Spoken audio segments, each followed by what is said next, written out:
많은 재물보다 명예를 택할 것이요 은이나 금보다 은총을 더욱 택할 것이니라. 가난한 자와 부한 자가 함께 살거니와 그 모두를 지으신 이는 여호와시니라. 슬기로운 자는 재앙을 보면 숨어 피하여도 어리석은 자는 나가다가 해를 받느니라. 겸손과 여호와를 경외함의 보상은 배역한 자의 길에는 가시와 올무가 있거니와 영혼을 지키는 자는 이를 멀리하느니라. 마땅히 행할 길을 아이에게 가르치라. 그리하면 늙어도 그것을 떠나지 아니하리라. 부자는 가난한 자를 주관하고 빚진 자는 체주의 종이 되느니라. 악을 뿌리는 자는 재앙을 거두리니 그 분노가 기세하리라. 선한 눈을 가진 자는 복을 받으리니 이는 양식을 가난한 자에게 주민이라. 거만한 자를 쫓아내면 다툼이 쉬고 싸움과 수욕이 그치느니라. 마음의 정결을 사모하는 자의 입술에는 덕이 있으므로 임금이 그의 친구가 되느니라. 여호와의 눈은 지식 있는 사람을 지키시나 사악한 사람의 말은 패하게 하시느니라. 게으른 자는 말하기를 사자가 밖에 있은즉 내가 나가면 거리에서 찢기겠다 하느니라. 음녀의 입은 깊은 함정이라. 여호와의 노를 당한 자는 거기 빠지리라.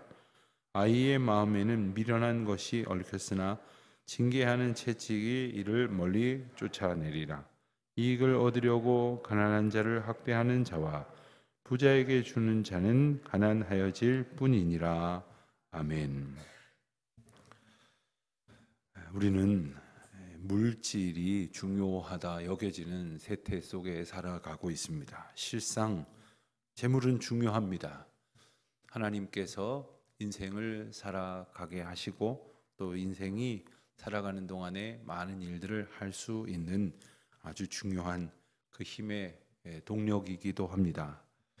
그런데 문제는 이 물질이 하나님께서 우리에게 주셔서 우리로 하여금 하나님의 인도하심 가운데 마땅히 선용되어져야 한다는 사실을 까맣게 잊고 혹은 알면서도 그 원리대로 살지 못하고 오히려 물질을 그보다 더 중요한 물질을 허락하시고 물질을 통하여 일하게 하시는 하나님의 인도하심보다도 더 중요한 것, 더 높은 차원으로 두면서 살아간다는 게 문제입니다. 1절 말씀을 보면 많은 재물보다 명예를 택할 것이요 은이나 금보다 은총을 더욱 택할 것이니라. 우리가 세상을 살다 보면 우리가 옆에서 흔히 볼 수 있는 작은 일들도 물론 많습니다만은 텔레비전 뉴스에나 나올 법한 그러한 일들 중에도 정말 이 사람은 돈, 그 물질을 차지함으로써 온갖 세상의 비난과 그러한 원망을 들어도 아무 상관하지 않는 모양이구나 라는 생각을 갖게 만드는 그런 경우들도 더러 봅니다. 명예도 필요 없고 그리고 부끄러움도 모른 채 그저 재물, 은이나 금을 택하는 경우가 있습니다. 마태복음 6장 24절 말씀을 보면 하나님과 재물을 겸하여 섬기지 말라 하신 말씀이 나옵니다. 우리가 세상을 살아가면서 하나님과 재물을 겸하여 섬기는 경우가 아니 하나님보다 재물을 더 높이 섬기려고 하는 경우가 있음을 지금까지도 우리는 경험하고 잘 알고 있습니다. 뿐만 아니라 어리석은 부자의 이야기를 통해서 그저 물질이 최고인 양, 그 물질을 쌓는 것에 온갖 힘을 기울여 봤자 하나님께서 오늘 밤에 내 영혼을 취하시면 그것이 다 누구의 것이 되겠느냐 하시는 질문 한 가지 앞에서 우리는 정말 우리의 부끄러운 모습을 되돌아보지 않을 수 없게 하십니다. 또한 2절 말씀을 함께 보게 하시면서 가난한 자와 부한 자가 함께 살거니와 그 모두를 지으시는 여호와시니라 라는 말씀으로 이 물질과 물질을 가진 자들의 주권 또한 하나님께 있다는 것을 말씀해 주십니다. 우리는 많은 사람들이 그 빈부로 사람을 이렇게 판단합니다. 부자를 부자이기 때문에 이럴 것이다라고 생각하고, 또 가난한 사람은 가난하기 때문에 이렇다라고 우리가 섣불리 그를 이렇게 규정합니다. 그런데 부자를 바라보는 가난한 사람들의 시각은 대체로 부정적입니다. 저 사람은 성실히 노력해서 돈을 벌었을 것이다, 이렇게 추론하는 것이 아니라 부모 잘 만나서, 아니면 사업을 했는지 뭘 했는지 몰라도 온갖 악행을 서슴지 않으면서까지 돈을 모았을 것이다, 이렇게 단정을 짓고 있는 경우가 참 많습니다. 악을, 부를 악의 축으로 악마화하는 그런 경우들도 있습니다. 어떻게 하면 가진 사람의 가진 것을 빼앗아서 나누어 준다. 근데 나누어 준다는 게 아니라 나누어 갖는다는 거죠. 나도 그것을 갖겠다는 그러한 욕망 속에서 그 부에 대한 그릇된 인식들을 가지고 있는 세상 속에 살아가고 있습니다. 언젠간 그 좌파냐 우파냐 진보냐 보수냐라는 어떤 개념에 대해서 논쟁하는 어떤 토론을 본 적이 있는데, 재물에 관한 가치관을 보면 대번에 알 수 있다는 거예요. 재물을 가진 사람을 우리가 물론 여러 가지 경우를 봅니다만 어떻게 보느냐, 그것을 타도의 대상 빼앗아야 할 것이라고 본다면 그것은 결코 하나님께서 지금 말씀하신 것처럼 그들을 두시고 그들을 통해서 그 재물이 선용되도록 하신 하나님의 뜻과는 상관없는 생각을 하는 것입니다. 또 반대로 가난한 자를 보면서 좀 있다 하는 사람들은 생각하기를, 저 사람은 불성실했기 때문에, 저 사람은 노력하지 않았기 때문에, 열심히 공부하고 애쓰지 않았기 때문에 가난을 면치 못한다, 이렇게 생각을 합니다. 쓸모없는 사람이라고 그렇게까지 판단을 해버리는 경우도 있습니다. 그러나 오늘 말씀에 분명히 말씀하십니다. 그 모두를 지으신 이는 여호와시니라. 모두가 하나님의 인도하심 가운데, 다스리심 가운데 있다는 것이에요. 그러니까 물질을 가지고 사람을 판단하거나 물질을 가지고 그 하나님께서 행하실 일들을 제한해서는 안 된다는 말씀입니다. 3절을 보면 슬기로운 자는 재앙을 보면 숨어 피하여도 어리석은 자는 나가다가 해를 받느니라. 5절 말씀도 같이 보면 패역한 자의 길에는 가시와 올무가 있거니와 영혼을 지키는 자는 이를 멀리하느니라. 살다 보면 다른 사람이 겪는 어려움을 보게 될 때가 있습니다. 그것은 재앙이라고 표현이 되어 있는데, 이 말을 다른 말로 하면 위험이라고 이렇게 말할 수가 있습니다. 아니, 위험 요소가 있는 것을 보면서 대비하지 아니하고 가는 사람은 미련한 자입니다.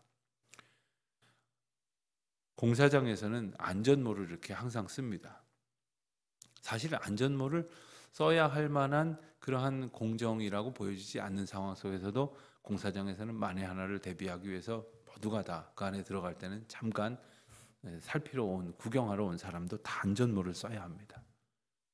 그런데 그것이 왜 그렇습니까? 위험 요소가 있기 때문이죠. 또 5절 말씀에 나오는 이야기는 조금 더 구체적이고 적극적인 의미의 표현이 나오는데, 이 가시와 올무가 있는 곳에는 가면 안 됩니다. 그것이 오히려 우리를 가지 못하도록 하고 있기 때문입니다. 그럼에도 불구하고 그 길로 걸어가는 사람은 그 위험 사인이, 가시와 올무가 우리에게 말씀하고 계시는 하나님의 인도하심을 무시하는 것이에요. 그런 자들의 삶은 곧 자기 생각이 무조건적인 옳음으로 내 마음대로 생각할 수 있고, 내가 보면 알아, 내가 아는데 이렇게 하면 문제없어 라는 생각으로 자기를 기준 삼아 살아가고 있다는 또 하나의 반증이 될 것입니다. 가시와 덫을 결코 우습게 보면 안 됩니다. 오늘 말씀에는 그냥 가시, 올무 이렇게 5절에 나왔지만 이것은 복수형으로 사용되었습니다. 그래서 우리가 세상을 살아가다 보면 길에 정말 가시들도 많고 올무들도 많습니다. 그걸 볼 수 있는 지혜가 있어야겠고, 그걸 멀리할 수 있는 그러한 마땅한 자세가 슬기로움 가운데에 있어야 할 것이겠습니다. 6절을 보면 아주 유명한 말씀이죠. 마땅히 행할 길을 아이에게 가르치라. 여기서 아이는 젖먹이 아이, 젖을 먹는 정도의 어린 아이를 말합니다. 젖먹이 아이가 말귀는 알아듣기는 하겠습니다만은 그렇다고 뭐 글을 외겠습니까? 말한 것을 똑같이 해보라고 한들 잘 따라할 수 있겠습니까? 그럼에도 불구하고 그렇게 어렸을 때부터 행할 길을 가르쳐야 합니다. 나이 들어서 자기가 듣고 자기가 판단하면 될 일이지 라고 생각하는 부모님들을 제가 본 적이 있는데 참 기가 차요. 자녀들 신앙교육을 위해서 어떻게 하면 좋겠습니까? 라고 묻길래 제가 이 말씀을 일러드리면서 어렸을 때부터 지금 어린 나이를 지났다고 한다면 가능한 한 깨달은 날로부터 그 길을 가르쳐야 합니다. 그랬더니 지가 알아서 커서 지가 다 큰 다음에 지가 알아서 판단하고 자기가 결단하고 신앙생활 하게 되면 하는 거죠 라고 말하거든요. 지금 남한테도 지금 생명을 걸고 가서 복음을 전하는 판에 자기가 사랑하는 자녀한테 그게 할 소리입니까? 그건 아이의 어떤 자치적인 역량을 인정하는 것이 아닙니다. 하나님께서 이렇게 말씀하신 이유가 있습니다. 그것은 우리 모두는 패역하여서 여차하면 하나님께서 인도하시는 길로 가지 않고 떠나려고 하는 속성이 있기 때문이에요. 수십 년 신앙생활하고도 그러려고 하는 속성을 가졌기 때문입니다. 어렸을 때부터 가르쳐야 할 것은 바로 앞서 나온 중요한 두 가지를 포함합니다.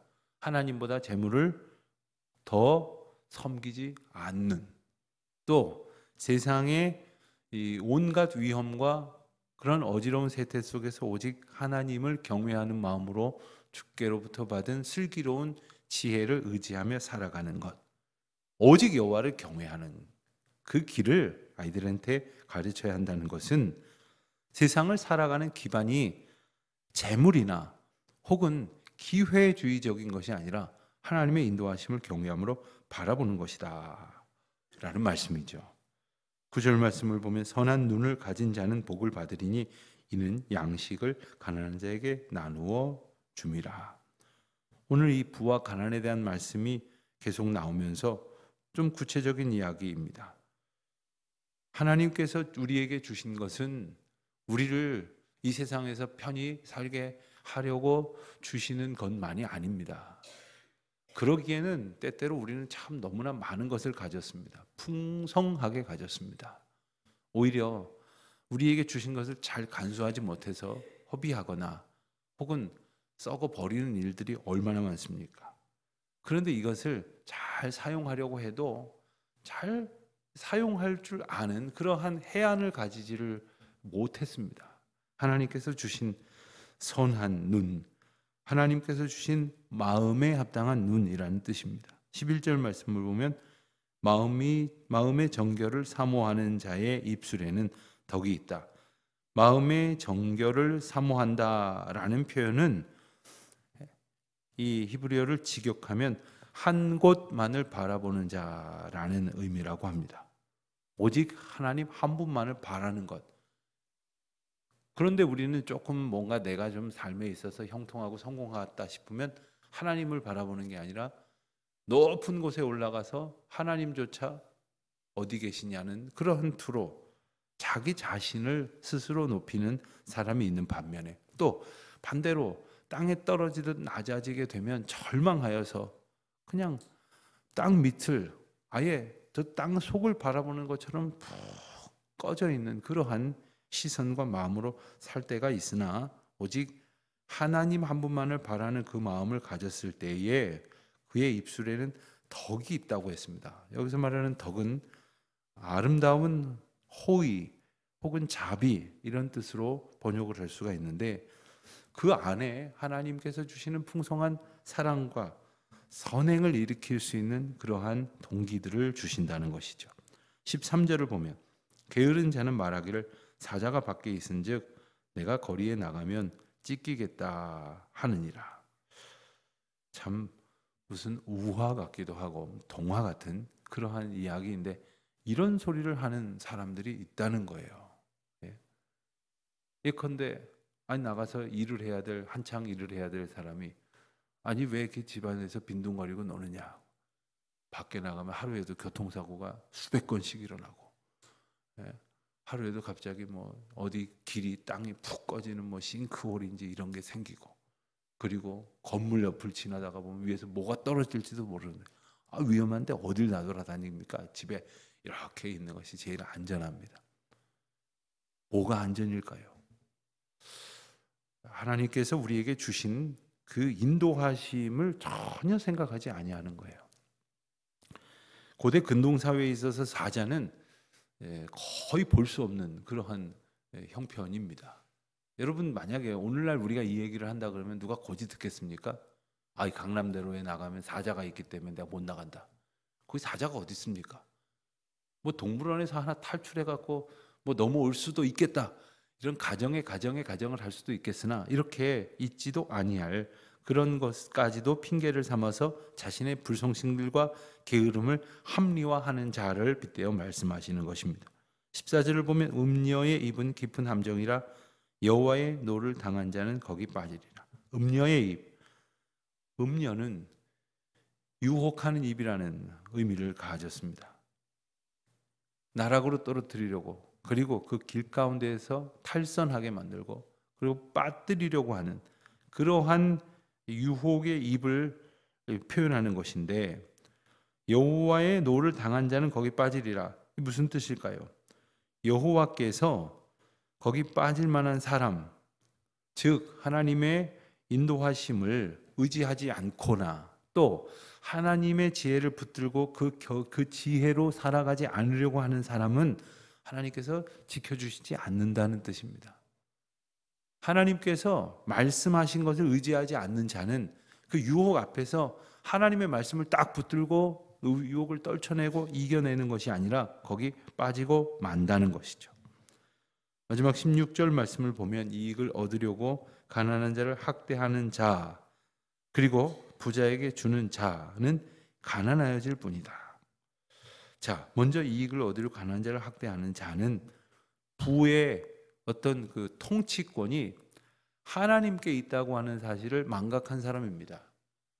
어떻게 하든지 뭔가 수단 방법을 다 동원해서 가난한 자를 학대하면서까지라도 이익을 얻어서라도 부자가 되면 그만이야 라고 생각하는 사람에게 하나님은 결코 부요함의 복을 주시지 않는다는 말씀입니다.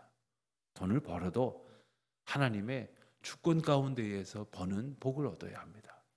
뭐 개같이 벌어서 정승같이 쓴다? 그것은 하나님의 주권 가운데에서는 하나님과는 아무 상관없는, 물론 뭐 열심히 뭐 한다 뭐 이런 말일지 모르지만 사람 같지 않은 방법을 얘기하는 거예요.